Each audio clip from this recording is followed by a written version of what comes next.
Well, this is a dream project in many ways. There's a couple of IPs I would tear my eye teeth out to work on, and this is one of them. We are huge fans of what's been done with the franchise beforehand, and to reach out and add to that in a meaningful way, I think is a great opportunity. It's basically Batman's worst nightmare. We have 8 of the best assassins in the world who've come together to Gotham City for one night, Christmas Eve of all nights, right? To kill the Bat. He's gonna have to transition from this, rougher around the edges, less polished, younger Batman to the well-oiled machine that we know from Arkham City and Arkham Asylum. Because keep in mind, up until now, he's been dealing with the Maronis and the Falcones, the mob bosses and the petty criminals. And the assassins are just on a whole different level of difficulty. He's used to winning at the start of our story. He's used to being the strongest guy in the room, the fastest guy in the room. And that changes tonight. So at some level, that's kind of crushing for his own ideas of himself, but it's also a great opportunity to learn and evolve and adapt. There's a level of emotion that comes to that, there's a level of character growth, and there's a level of mechanical growth for the character too. This guy makes mistakes. He makes mistakes, not necessarily all the time. He's not walking through doorways and trapping his cape in them, but he makes awesome mistakes, for example, by pushing things too far, for interrogating a suspect, but choking him during the interrogation, and he passes out. I think the real value of having this game set in a prequel territory is we know where things are going to end up. We've aimed to make our story very consistent with the other games and definitely add value to those characters. A writer I worked with before, he said that every time there's a crack in storytelling between what was this character like here and why was he like this over there, when you fill in that crack, it's a revelation for people. We have to be careful because there are some things we haven't told you which tie into the name. This is about the origin of key relationships and moments in Batman's life. We're not telling the story of Batman's beginning. We're not telling the story of the beginning of Arkham Asylum. We're telling the story of the many various and important relationships that play out through the other 2 games.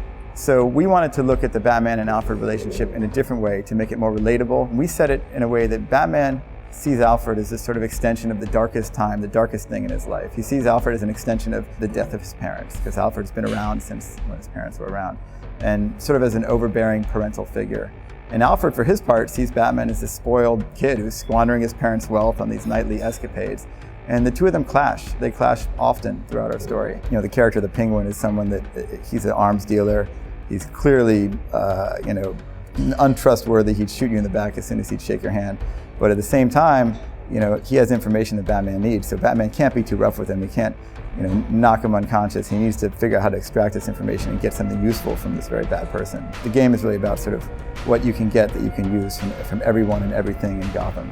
Christmas is going to be really fun because it adds a certain irony to everything. It's black on white. Gotham is the worst place in the world, right? It's this horrible black lung of a place. Then you've got Christmas, which is this wonderful warm image that we all have of being together with our family and having presents and eating together and generally rejoicing. And so it's kind of like this feeling of, happy birthday, you've got cancer. It's a good thing and a bad thing wrapped together, but it keeps the sincerity, and the theme is there. It's not ridiculous, but it adds a level of black humor and I think emotional resonance and depth to all of our locations and all of the events taking place. The main inspiration for Arkham Origins is the comic book series Legends of the Dark Knight. It's a series that started in 1989 and followed in the wake of a big trend of going back in time to examine early career years. And I think it was started primarily from Batman Year One. Legends of the Dark Knight represented really important stories for the Batman mythology because every time Batman met someone or encountered some idea in the world, for example the Venom drug, it was the first time he'd ever run across it rather than the 80th time he'd run across it. I'd add to that there are quite a few other comics that we read, and especially he mentioned Year One, which is seminal and really brought a lot to our story. I think we're also heavily inspired by what was done before in the previous 2 Arkham games, and we want to continue that great work, specifically building on a lot of the themes that they developed in the Arkham games. The theme of law versus justice being a big one, especially in Arkham City, where Batman is this character who doesn't follow the law. Every time he leaves the house, he's breaking the law because he's a vigilante, right? In our game, he has to decide whether he is going to actually follow and adhere to the law or break the rules and deliver justice to the people of Gotham.